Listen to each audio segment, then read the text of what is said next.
The holiday lights flickered softly through the windows of the Miller household, casting long shadows over the neatly decorated living room. Alan sat quietly on the edge of the sofa, swirling his glass of bourbon, trying to steady the knot in his stomach. Christmas had always been his sacred time, a time for family, warmth, and love. But this year, something felt off, a subtle unease he couldn't shake. It wasn't until he noticed the neatly wrapped gift on the coffee table, addressed to Elizabeth in a precise, unfamiliar handwriting, that the truth struck him like a lightning bolt. His heart hammered against his ribs. That handwriting, he knew it too well. It was John, her boss. Alan's mind raced. How could Elizabeth, the woman he had built a life with for 5 years, the woman who had promised him a future full of shared dreams and whispered nights, plan to spend Christmas with someone else? The thought was unbearable, a sharp pang of betrayal that burned through every fiber of his being. He remembered their wedding vows, how Elizabeth had promised to stand by him through sickness and health, through every storm. And yet, here she was, allowing a man from her office to invade their private world, wrapped in ribbons and holiday cheer. Alan's hands clenched into fists, leaving deep grooves in his palms as he struggled to contain the whirlwind of emotions inside him. Across the room, Elizabeth laughed lightly, blissfully unaware that Alan had already seen the truth. The sound was sharp in his ears, a cruel reminder that what he had cherished might be slipping away. He wanted to speak, to confront her immediately, but he paused, realizing that this moment, Christmas, was too precious, too public. Instead, he forced a smile and stood, pretending to admire the Christmas tree as he tried to gather his thoughts. He noticed how the soft Michigan winter light fell across the living room, the familiar sights of his family traditions, wrapping paper scattered, the faint scent of pine and cinnamon filling the air. It was all the same, and yet nothing felt familiar anymore. Alan thought back to their early days, their simple dates, their first Christmas together, when they had danced awkwardly in the living room, wrapped in mismatched sweaters and silly scarves. Those memories now felt like cruel reminders of what he was about to lose. Elizabeth's father opened a gift from one of her colleagues. Alan's gaze inadvertently fell on it, and his heart sank. Inside was a delicate, provocative piece of clothing, and the accompanying note read, "Can't wait to see you, Elizabeth. Yours, John." The room seemed to spin, the laughter and chatter around him fading into a dull roar. Alan felt the air leave his lungs, his vision narrowing as every ounce of composure left him. He excused himself, stepping outside into the cold Michigan night, the frosty air biting at his face. His mind raced. Should he confront Elizabeth here and now? Should he leave, make her feel the weight of her betrayal? Or should he retreat, gather his thoughts, and plan the next step carefully? The snow crunched under his boots as he walked away from the house, feeling a mix of heartbreak and fury he had never known before. Alan's phone buzzed, a message from his mother checking if everything was all right. He stared at the screen, unable to respond. He couldn't explain the chaos, the storm inside him. He was a man trapped between love and betrayal, tradition and reality. Every fiber of his being screamed for justice, for clarity, for the truth. Driving away, Alan's mind cycled through every Christmas they had shared. He remembered the warmth of family, the scent of baked cookies, the soft glow of the tree reflecting in Elizabeth's eyes. And now, Those images were tarnished, overlaid with the shadow of John, the betrayal that had crept into the heart of their marriage. He drove fast, recklessly, past the quiet suburban streets of Farmington Hills, past houses lit with festive lights, past families laughing together. The night felt endless, the winter chill a cold reflection of the emptiness he felt inside.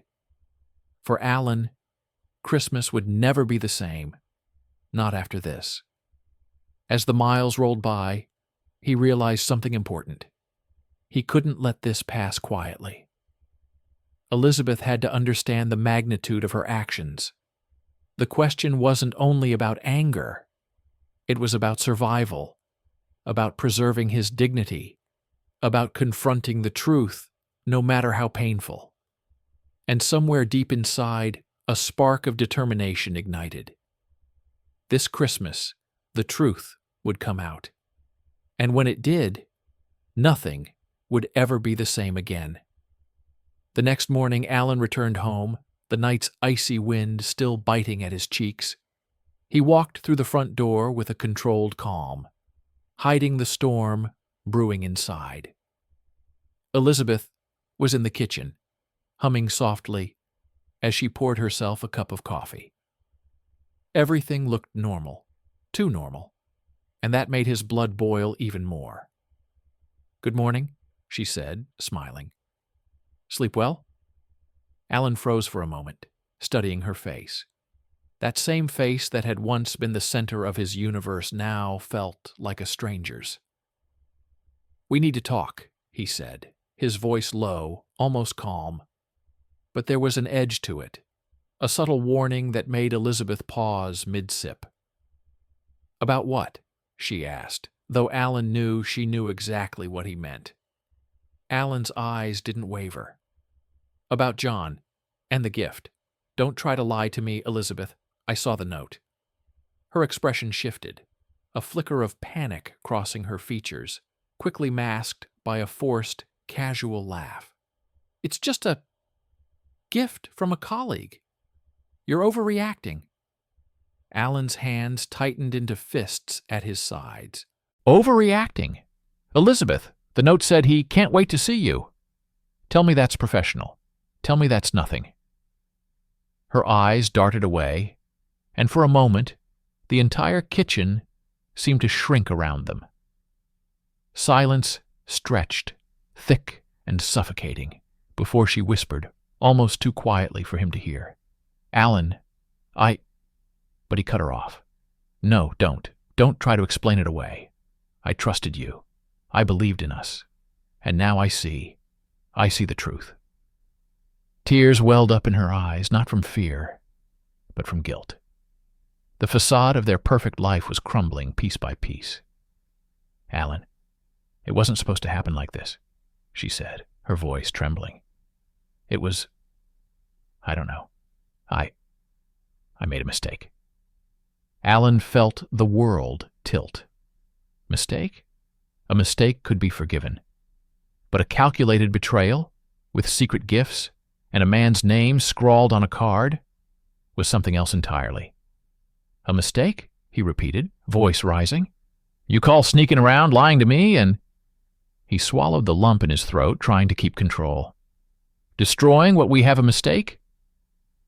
Elizabeth looked down, unable to meet his gaze. I didn't mean to hurt you. I felt..." "Felt what?"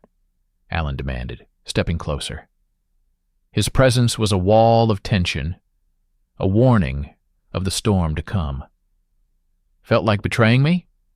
Felt like throwing away everything we built together?" At that moment, the phone on the counter buzzed. Elizabeth picked it up hesitantly, and Alan caught a glimpse of the screen. A text from John. "Can't wait to see you later.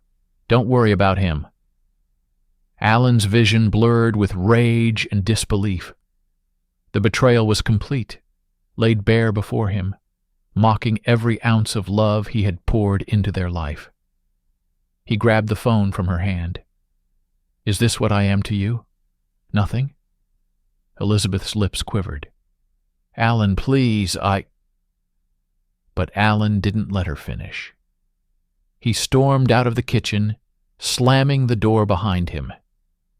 The house, once a haven of love, now felt like a cage filled with lies.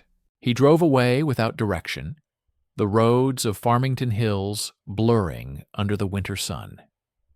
Hours later, Alan returned, not to forgive, not to reconcile, but to take action. He had made a decision. If Elizabeth wanted to destroy their life for a man like John, then she would see the consequences. He called his best friend Mark, a lawyer who had once helped him with business matters. "I need advice," he said, his voice tight with emotion. "This isn't just about infidelity. It's about everything, the house, the kids. I can't let her get away with it." Mark's voice was firm on the other end. "Alan, slow down. You need to think this through. But yes, legally, you have options, and I think it's time you consider them." That night, Alan sat alone in his office, the city lights casting long shadows across the room. His mind replayed every memory of their marriage, the laughter, the holidays, the promises whispered in the dark, and over all of it, the shadow of betrayal loomed. One thing was certain: nothing would ever be the same. And Alan knew, deep down, that the next move would determine whether he lost everything or finally reclaimed the life that had been stolen from him. The next morning, Alan woke before dawn. The city was still quiet, the kind of silence that makes every thought echo louder than it should. He couldn't eat, couldn't focus. His mind kept replaying the text, the note, Elizabeth's guilt-stricken eyes. He knew one thing for certain: he couldn't pretend everything was fine. Pretending was over. He began with the small things, the house, the finances, anything that could give him control back. Papers, bank statements, contracts, all of it became a shield, a weapon, a map to reclaim what Elizabeth had put at risk. The more he dug, the more he realized just how deep her betrayal ran. Gifts, secret meetings, phone calls late into the night, all hidden under a veneer of domestic bliss. By mid-morning, he called his lawyer friend Mark again. "I want everything laid out," Alan said. "The house, the assets, the children's future. I need a plan. I can't let her take what isn't hers to destroy." Mark's voice was calm but firm. "Alan, you're right to act, but don't let anger drive every step. You need strategy, evidence, timing. Let her make the first misstep. Then you'll have all the leverage." Alan nodded, even though Mark couldn't see him. He was already thinking ahead. He couldn't undo the past, but he could control the present and the future. Later that day, Elizabeth returned home, her expression carefully neutral. "Alan, we need to talk," she said, as if she could make things right with mere words. He didn't answer immediately. Instead, he looked at her, like he was seeing her for the first time, stripped of the illusions of love and trust. "Talk?" he finally said. "There's nothing left to talk about. You made your choice. I saw the text, I saw the note, and now you'll see the consequences."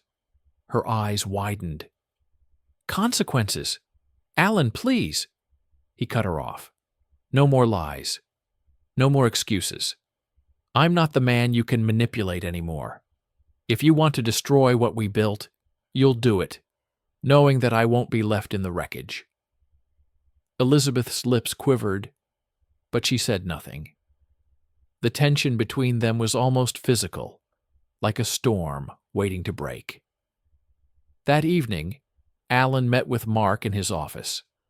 Together, they reviewed the house deeds, the bank accounts, and the children's college funds. Alan's hands shook slightly, but his eyes were steely, sharp. Every misstep Elizabeth had made, every secret she had kept, became a tool in his hands. Mark looked at him and said, "You're ready. Not just emotionally, but legally. You can protect yourself and the kids, and you can make sure she can't manipulate the situation anymore." Alan nodded. A cold clarity washed over him. He realized that Elizabeth's betrayal wasn't just personal. It was a warning, a challenge, and he was ready to meet it head on. That night, Alan found himself standing in the living room, staring at the empty hallway that had once echoed with laughter. He felt a surge of determination. He wasn't going to beg, he wasn't going to cry, he was going to act, and she would finally see that every choice had a price. A few days later, the first confrontation began. Elizabeth returned home after a supposed meeting with John, only to find Alan calmly sorting through paperwork, documents detailing every account, every transaction, every possible misstep she could have made. "What is all this?" she asked, trying to mask the fear creeping into her voice. Alan looked at her without anger, without malice, only clarity. "This is your life, Elizabeth, and these are the choices you made. You can try to explain, you can try to manipulate, but now it's too late. Everything is out in the open." Her eyes filled with panic. "Alan, please." "Please what?" he interrupted. "Please lie again? Please try to steal the children's future? No, you've had your chance. Now it's time for the truth to come out. For the consequences to hit." For the first time, Elizabeth realized that the comfortable life she had taken for granted was gone. She wasn't the one in control anymore. Alan had reclaimed the power, and he wasn't stopping until she understood the full weight of her actions. And as he watched her shrink back, the same calm determination that had carried him through sleepless nights solidified. The next moves would be decisive. The next moves would determine who walked away intact and who would lose everything. The morning light spilled through the blinds, casting sharp lines across the living room. Alan didn't wait. He had prepared every piece of evidence, every document, every text and email that traced Elizabeth's betrayal from start to finish. Today, the facade would crumble completely. Elizabeth sat at the kitchen table, nervous energy radiating from her every movement. She had tried to act casual, but Alan saw through it. She was cornered, and she knew it. "Alan, she started, but he cut her off with a simple gesture. "Sit down," he said, calm but commanding. "We're done pretending. I want to go through everything, your lies, your secrets, every time you thought I wouldn't find out." Her face paled, and for the first time, fear replaced arrogance. She tried to interrupt, but Alan's eyes bore into hers, silent but unyielding. One by one, he laid out the evidence, the hidden accounts, the gifts, the late-night meetings. Each document was a hammer, each proof a nail sealing the end of the life she had built on deception. Elizabeth's hands trembled. "Alan, it's not what it looks like. I can explain." "You've had years to explain," he said, "and I've listened. Now it's time for consequences." Alan moved to the Children's College Fund statements. This was supposed to be for them. "You tried to take it, thinking I wouldn't notice. But I did. And now, the fund is secured. Your manipulation ends here." Tears streamed down her face. "Please, I didn't mean for it to go this far." Alan shook his head. "Intentions don't erase betrayal. Choices do. And you chose to destroy trust, to gamble with our family's future. Now you pay the price. You may have wanted to hurt me, but I'm not the one losing everything. you are." The confrontation was long and grueling, but by the end of it, Elizabeth realized the full weight of her actions. She was stripped of the comfort, the lies, the control she had wielded for so long. For the first time, she understood the emptiness she had created, not just around her, but within herself. Alan, meanwhile, felt an unexpected release. The anger, the heartbreak, the sleepless nights, they were all part of this reckoning. But now, clarity replaced chaos. He had reclaimed control, not through vengeance, but through truth and action. The family he could still protect, he would protect. And the life he would rebuild, he would build on honesty. In the following weeks, life shifted into a new rhythm. Elizabeth moved out, her presence a distant echo in the house. The children, though shocked, began to see their father not as a man broken by betrayal, but as a man who had fought to protect them. Alan focused on rebuilding trust, security, and stability. He still felt the scars, the sting of what had been lost. But he also felt something stronger: empowerment. He had survived the ultimate betrayal, faced it head-on, and emerged intact. And though the house was quieter, and the family changed forever, Alan finally allowed himself a moment of peace. A peace born not of ignorance, not of illusion, but of truth and unwavering resolve. Elizabeth's chapter in his life had ended, but Alan's story of resilience, vigilance, and redemption was only beginning.